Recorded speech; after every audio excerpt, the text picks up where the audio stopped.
Juice Gang! What is up, YouTube? It's Miko, and I am back with another video. So, every time when there is a visiting NBA team playing the Oklahoma City Thunder in Oklahoma City Thunder, they will always stay in a hotel. And this hotel is a haunted hotel, filled with a bunch of stories and also a bunch of history. It's called the Skirvin Hotel. So, what I have here is a reaction video. We will see what this haunted hotel is about, that the NBA called haunted and scary.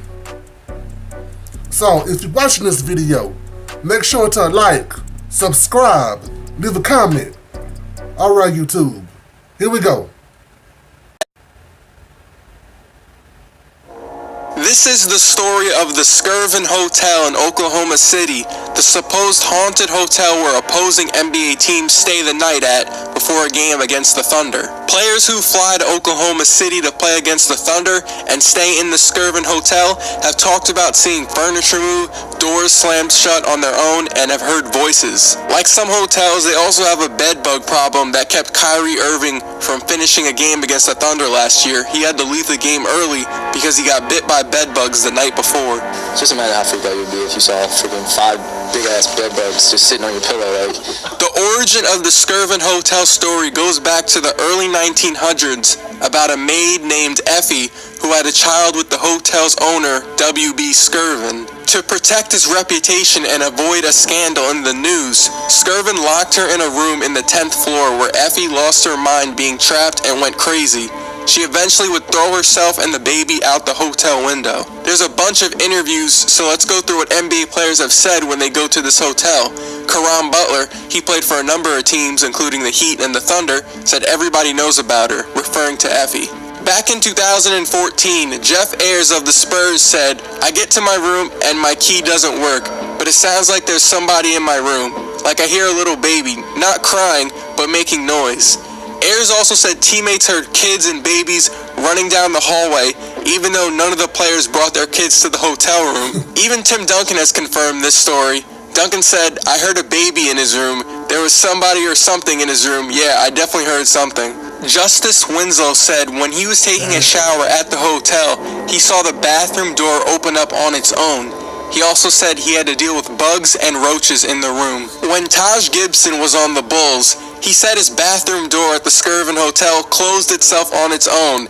Gibson said he tries not to believe the ghost stories, but it was a weird feeling for him actually witnessing the bathroom slam itself shut. That same night, Derrick Rose stayed in James Johnson's room because he was so scared of seeing a ghost or hearing a noise. James Johnson is a black belt, so he felt safe with him. Rose said, "Me and JJ heard some stuff in the hallway last night. We didn't say anything about it last night, but we heard some stuff." Okay, remember that Spurs story with Jeff Ayers and Tim Duncan? Let's go back to that. Ime Udoka, who played for the Kings and Spurs, he's an assistant coach for the Spurs right now, says he's not the type of guy to make up BS and says he has heard similar things like Duncan and Ayers. Same sounds, kids in the hallway.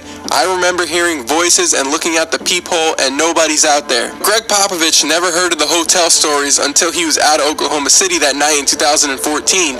Pop said, "Ghosts are scared of me like everybody else. Luckily, nobody said anything to me until we left. I would have hid under the bed probably." Back in 2012, Jordan Hamilton, who played for the Nuggets, said this hotel creeps me out every time we stay here. Back in 2013, when Wesley Johnson played for the Phoenix Suns, he said he woke up and found his bathroom door closed and his tub filled with water. Meta World Peace, used to be known as Ron Artest, talked about the hotel just this past season and says a ghost touched him while he was watching a movie. Meta said, "The ghosts were all over me. I just accepted it. They touched me all over the place. I'm taking one of the ghosts to court for touching me in the wrong places." Former ESPN writer and ESPN TV analyst Bill Simmons, here's a quote from a story he wrote back in 2010. "At first I heard a baby crying and realized that's why I woke up. I thought it was one of my own kids before remembering that my kids weren't babies anymore, then remembering that I was in Oklahoma City and not Los Angeles. I had an overpowering sensation that someone else was in the room. Until you've experienced that feeling, you can't understand what it's like. Your blood is swishing through your veins at 200 miles per hour, only you don't understand why. Your body reacts a few seconds before your brain does. Shawn Marion, an NBA champion who played on a number of great teams, said he heard about the haunted hotel stories and heard some noises one night, but he never went to check. Back in January 2010, the New York Knicks stayed at the Skirvin Hotel the night before a game in Oklahoma City.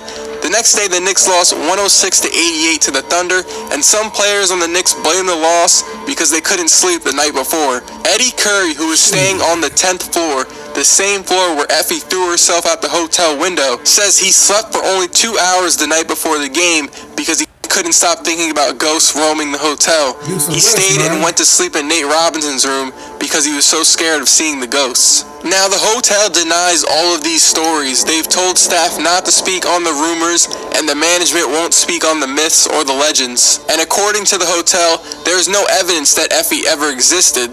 The Skirvin family said that the owner did have a mistress, but she lived longer than him, and she couldn't possibly be Effie since Effie died long before him, supposedly. What do you guys think? Would you stay in that hotel, or is it BS? That's a good amount of NBA players who have said they've heard something weird, saw the door get shut, heard baby noises, felt creeped out, or unfortunately, like Kyrie, got hit with the bed bugs. So, if they say it is that haunted, the best thing to do to get their minds off of that while staying at the hotel is to get some alcohol. So if you are watching this video, make sure to like, subscribe, leave a comment. Alright, YouTube. Juice Gang.